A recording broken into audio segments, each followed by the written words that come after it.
Nou, bedankt voor de uitnodiging. Ik heb mijn lezing de CO2-neutrale samenleving genoemd. En dan ga ik proberen uit te leggen wat dat inhoudt. Even terug in het verleden. Ik ben in 1992 gaan promoveren op energiezuinige gebouwen. Het idee dat gebouwen energie zouden produceren in plaats van consumeren. Heb ik nooit afgemaakt overigens. Mijn promotor die is dit jaar met pensioen. Dus ik heb nog 2 maanden om het voor elkaar te krijgen. Maar in 1992 was eigenlijk duurzaamheid ook al een begrip. En dit is even mijn loopbaan. En ik wil even toch een klein beetje er doorheen nemen.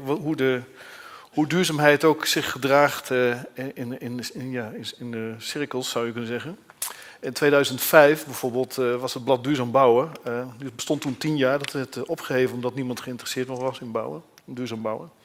Toen dacht ik, nou, ik ga naar China toe. Ik ga daar hebben ze vast wel behoefte aan sustainable architecture. Maar tot op heden heb ik eigenlijk niks gebouwd daar zo. Dus mijn grote conclusie was dat niet bouwen eigenlijk de meest duurzame vorm van architectuur is. Eigenlijk niet zo'n geweldig businessmodel voor architectenbureaus, maar in 2007 heb je de Inconvenient Truth van Al Gore. En op een gegeven moment ontstaat er eigenlijk een enorme eagerness naar duurzaamheid en circulariteit in de corporate wereld. Dus sindsdien gaat het eigenlijk heel goed met mijn bureau. Krijgen we steeds meer opdrachten die gaan over duurzaamheid. Dus duurzaamheid en businessmodel van een architectenbureau werkt in ieder geval wel. En dat gaat dus uit naar scholen, kantoren, hotels. En de laatste is dus de afsluitdijk. En dat is natuurlijk wel schokkend. Wij zijn dus architect geworden samen met Fedus Olter van de afsluitdijk. En daar wordt gewoon gezegd door Rijkswaterstaat. In 2050 is de zeespiegel 50 centimeter gestegen. Ik denk, nou, best wel hot nieuws. Je hoort het nergens. En daarvoor moet die veilig gemaakt worden. Dus door de opwarming ontstaat er eigenlijk elk jaar een centimeter waterstijging. En nou, dat is natuurlijk wel schokkend. Nou, daar wil ik wat tegen doen. Daar ben ik al heel lang mee bezig eigenlijk, om dat voor elkaar te krijgen. En gebouwen gaan inmiddels energie produceren, dus dat is al fijn. De volgende dacht ik, het is toch wel goed om jullie even mee te nemen, want iedereen heeft het over duurzaamheid en wat verbruik je nou qua energie eigenlijk. En dat blijkt eigenlijk, het is een beetje een lange opsomming, dat vervoer een van de grootste dingen is van CO2-uitstoot. Wonen, dat is het tweede blokje eigenlijk. Ik kan het niet helemaal aanduiden waarschijnlijk, wel. Nee. Dit tweede blokje gaat over bouwen wat je als huis verbruikt.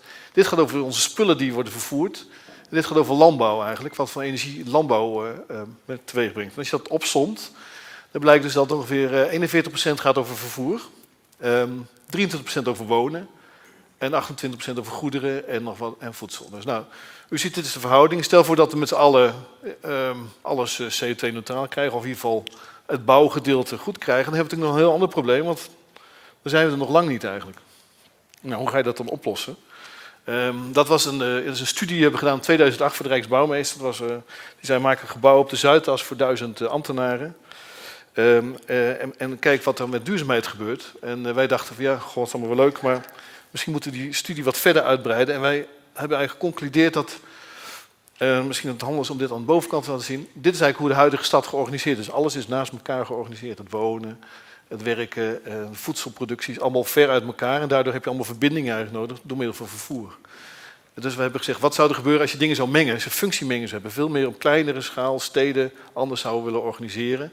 En al deze activiteiten met elkaar zouden mengen. Daardoor krijg je eigenlijk een autarkie, zou je zeggen, een lokale autarkie. En dat hebben we uitgewerkt in het plan de Zuidas. En die hebben we de Zuidkas genoemd. We hebben een kas boven op het dak gezet. Wonen en werken met elkaar gemengd om te kijken of je energie uit kan wisselen. Nou, dat hebben we met Arab doorgerekend om alle circulariteit in dat gebouw te sluiten. Nou, dat bleek een theoretisch model. Nou, dit is wat eruit kwam. Momenteel zijn we gelukkig, hebben we nu de opdracht gekregen om dat uit te zoeken op de Zuidas. Dus wellicht komt er zo'n gebouw te staan. Dus dat is heel fijn. Maar dan ziet u dat als je iets bedenkt, 2008, 2014, dat is al 6 jaar. Maar wat tot onze grote verbazing was dat we een opdracht kregen van een hotelketen, om het meest duurzame hotel van Europa te maken. Nou, hoe ga je dat dan doen? En het interessante van het hotel eigenlijk is, als je een 4-star hotel bekijkt, is dat hij al 24 uur per dag aanstaat. Nou, dat is natuurlijk heel gek, want mensen zijn maar 8 uur per dag in het hotel. En wij hebben dus het hele gebouw heranalyseerd, zou je kunnen zeggen. Wat zou je dan willen? Je zou willen dat op het moment dat de gast binnenkomt, dat het gebouw denkt, hé, de gast is binnen, ik ga de kamer verwarmen of koelen. Dus dat hebben we zo gedaan. Dus het gebouw reageert op de gebruiker.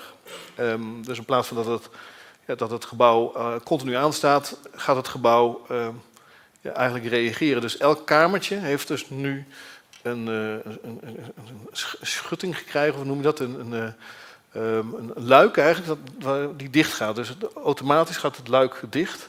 Op het moment dat het bijvoorbeeld koud is, dan wordt hij extra geïsoleerd. Of als het heel warm is, dan wordt hij extra gezorgd dat de warmte niet binnenkomt. Maar op het moment dat je er binnenkomt, gaat de luiken weer open. Dus het gebouw reageert aan de ene kant op het seizoen en op de weersomstandigheden, aan de andere kant op de gebruiker. Dus dit gebouw is interactief. En het leuke van het gebouw is ook dat er een kas op het dak zit.